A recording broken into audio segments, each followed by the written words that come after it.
We are pleased to be able to provide you with exciting news on Christmas Eve as well. Our Christmas episode revolves around a Warhammer 40k adaptation, Ash's and Pikachu's Pokémon Exit, the prospect of a Black Adam sequel, and a film adaptation of the horror game Five Nights at Freddy's. In addition, Avatar 3 is rumored to be over 9 hours long, and Sony is planning to bring one of the weirdest villains ever to the big screen. Have fun watching. The Pokémon franchise has had an impact on entire generations. Some grew up with the anime from 1997, which is still running today, while others were introduced to it by the popular GameBoy games, trading cards, or Pokémon Go. But there is one thing that most people agree on. The franchise is iconic and will continue to inspire children and adults in the future. At least for the 25-year-old anime series, however, there will now be a significant change. According to current reports, the main series will have to get by without its protagonist Ash and his faithful companion Pikachu in the future. This is due to the fact that Ash Ketchum has finally become the Pokémon World Champion and has thus achieved his lifelong dream. After so many years on screen, their farewell will be duly commemorated with an 11-part miniseries aimed to be a Pokémon Master, which will be released in Japan in just a few weeks. It is also already known who will follow in the immense footsteps of Ash and Pikachu, namely 2 new characters. They are named Rico and Roy and come from the Paldea region. Pikachu will also be replaced by the Pokémon Spirigatitu, Fuecoco, and Quaxley. Since not much is really known about the newcomers, there are a lot of rumors. One of the most prominent speculations suggests that the 2 will be Ash's children. We won't have to wait too long for the first season with the new characters. Season 26 starts in April, so speculations will certainly keep going until then. What's your theory on Riku and Roy? Could they really be Ash's children, or have you got your own ideas? Feel free to tell us in the comments.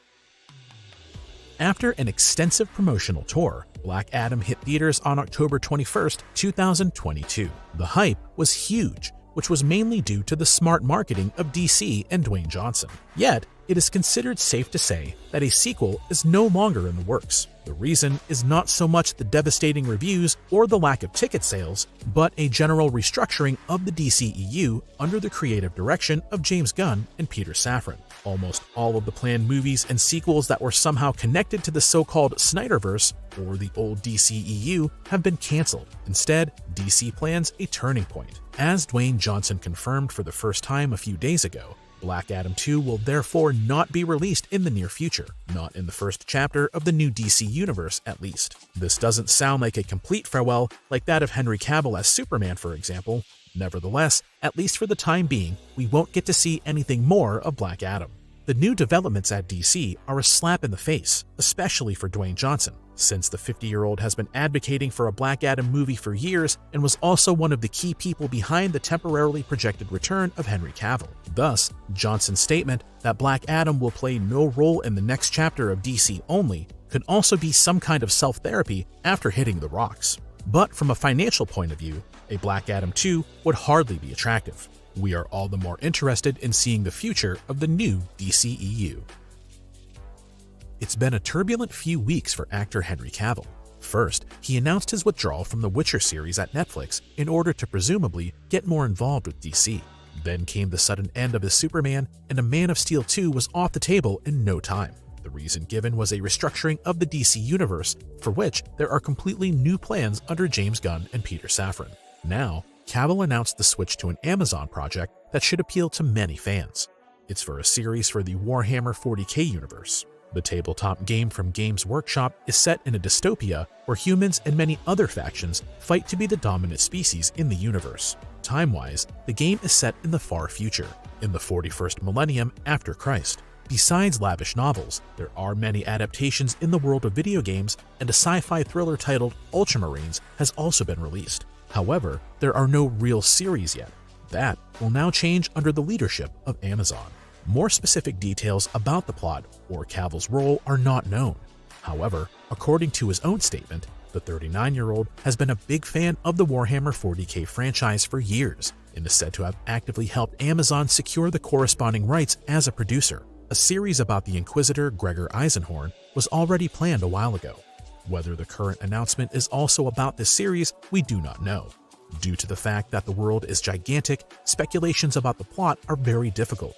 Cities are in part as large as entire continents, and spaceships are also oversized.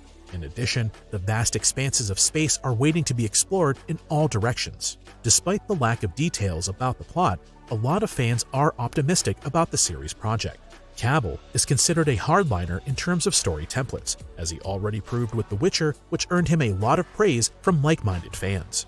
What the exact schedule of the Warhammer 40k project looks like is currently only known by those responsible and Cavill himself. Nevertheless, there are ambitions to create a complete universe and not solely a series. In any case, there is plenty of story material in the 35-year-old game.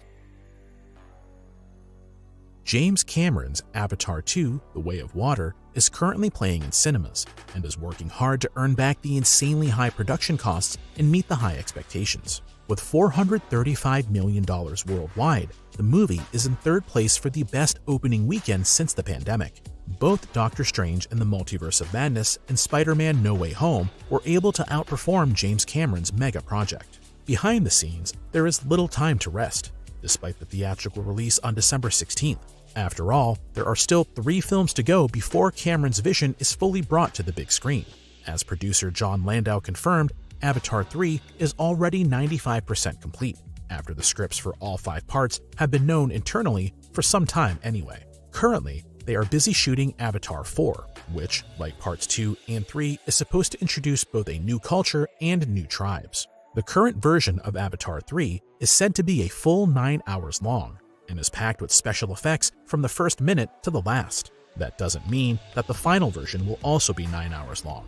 However, according to Hollywood insider Jeff Snyder, James Cameron is said to have explicitly demanded that all scenes shot must be in top quality so that he could choose at a high standard. This is quite unusual, since most productions edit based on raw versions of the scenes. Not only is it less expensive, it's also less time-consuming. For the perfectionist Cameron and his life's work Avatar, however, this is probably out of the question if one is to believe Snyder's rumors. The future of the movie series now depends solely on the box office results of Avatar: The Way of Water and Avatar 3. If both movies only perform moderately, a continuation of the cost-intensive franchise is unlikely, and Disney would have to put a stop to Cameron's passion project. It's not just the Marvel Cinematic Universe that is constantly growing and can fall back on an ever larger catalog of movies and series. The Sony Spider-Man universe is also striving to further develop various projects. As The Hollywood Reporter informed this week, next to El Muerto and Madam Web, another spin-off of Spider-Man is in the pipeline. It's about Hypno Hustler, who, as his name suggests, is a fairly weird character. The villain's real name is Antoine Delsoin, and he is the frontman of the band Mercy Killers, whose instruments are equipped with the ability of hypnosis. With this, he can put his audience in a trance and then rob them. At this point, it's probably not surprising to anyone that Sony hasn't focused on the bizarre character so far, and that's why he hasn't been featured in movies and series, until now at least. In fact, there is already a well-known actor who will take on the role in the spin-off, namely Donald Glover. The 39-year-old multi-talented actor is also a 5-time Grammy Award winner under his stage name Childish Gambino, so we can easily imagine him in the role of the crazy Hypno Hustler. Nothing is known about the plot of the spin-off yet, but we are eager to see how the setting will be realized. After all, Hypno Hustler made its debut at the end of the 70s and thus in the middle of the worldwide disco era. Due to the involvement of Donald Glover, however, a more modern hip-hop setting is just as feasible. Either way, we are very excited about it. A release date has not been set yet.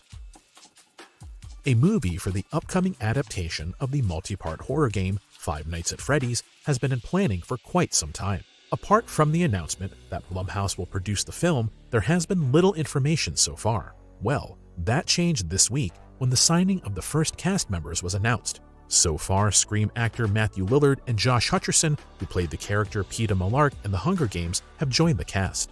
Hutcherson will play the main role of security guard Mike Schmidt, while Lillard will star as the antagonist. Also cast is newcomer Piper Rubio, who will play Mike's sister.